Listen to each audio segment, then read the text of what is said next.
ఈ రోజు బైబిల్ అధ్యయనం లూకా సువార్త 10వ అధ్యాయం 25 నుండి 42 వచనాలు.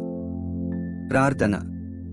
తండ్రి, మేము మరొక రోజు అనుభవించినందుకు కృతజ్ఞతలు మరియు మీ మాటను అధ్యయనం చేస్తూ మా సమయాన్ని ఆశీర్వదించండి. మమ్మల్ని మీ దగ్గరకు రప్పించమని మేము కోరుతున్నాము. యేసు నామంలో ఆమెన్. లూకా సువార్త 10వ అధ్యాయం 25వ వచనం నుండి. ఇదిగో, ఒకప్పుడు ధర్మశాస్త్రోపదేశకుడొకడు లేచి, బోధకుడా, నిత్య జీవమునకు వారసుడనగుటకు నేనేమి చేయవలెనని ఆయనను శోధించుచు అడిగెను. అందుకాయన, ధర్మశాస్త్రమందేమి వ్రాయబడియున్నది? నీవేమి చదువుచున్నావని అతనినడుగగా, అతడు, నీ దేవుడైన ప్రభువును నీ పూర్ణ హృదయముతోనూ, నీ పూర్ణ మనస్సుతోనూ, నీ పూర్ణ శక్తితోనూ, నీ పూర్ణ వివేకముతోనూ ప్రేమింపవలెననియు, నిన్నువలే నీ పొరుగువాని ప్రేమింపవలెననియు వ్రాయబడియున్నాదని చెప్పెను.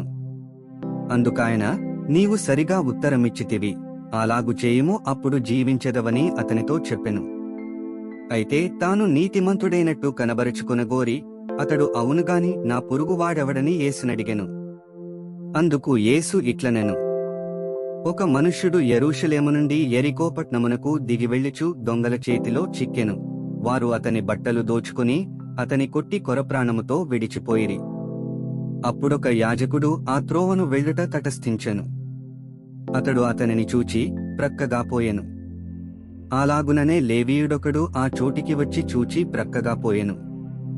అయితే ఒక సమరయుడు ప్రయాణమైపోవుచు అతడు పడియున్న చోటికి వచ్చి అతనిని చూచి అతని మీద జాలిపడి దగ్గరకు పోయి నూనెయు ద్రాక్షారసమును పోసి అతని గాయములను కట్టి తన వాహనము మీద ఎక్కించి యొక్క పూటకూళ్లవాని ఇంటికి తీసుకుని పోయి అతని పరామర్శించెను. మరునాడతడు 2 దేనారములు తీసి ఆ పూటకూళ్లవానికిచ్చి, ఇతని పరామర్శించుము, నీవింకేమైనను ఖర్చు చేసిన ఎడల నేను మరల వచ్చినప్పుడు అది నీకు తీర్చెదనని అతనితో చెప్పిపోయెను.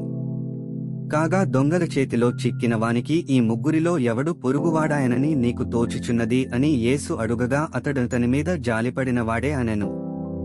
అందుకు యేసు, నీవును వెళ్ళి అలాగు చేయుమని అతనితో చెప్పెను. అంతట వారు ప్రయాణమై పోవుచుండగా ఆయన యొక్క గ్రామములో ప్రవేశించెను.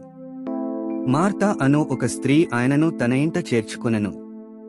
ఆమెకు మరియను సహోదరియుండెను. ఈమె యేసు పాదముల యొద్ద కూర్చుండి ఆయన బోధ వినుచుండెను. మార్త విస్తారమైన పని పెట్టుకునుట చేత తొందరపడి ఆయన యొద్దకు వచ్చి, ప్రభువా, నేను ఒంటరిగా పనిచేయుటకు నా సహోదరి నన్ను విడిచిపెట్టినందున నీకు చింతలేదా? నాకు సహాయము చేయుమని ఆమెతో చెప్పుమనెను. అందుకు ప్రభువు, మార్తా, మార్తా, నీవనేకమైన పనులను గూర్చి విచారము కలిగి తొందరపడుచున్నావుగాని అవసరమైనది ఒక్కటే.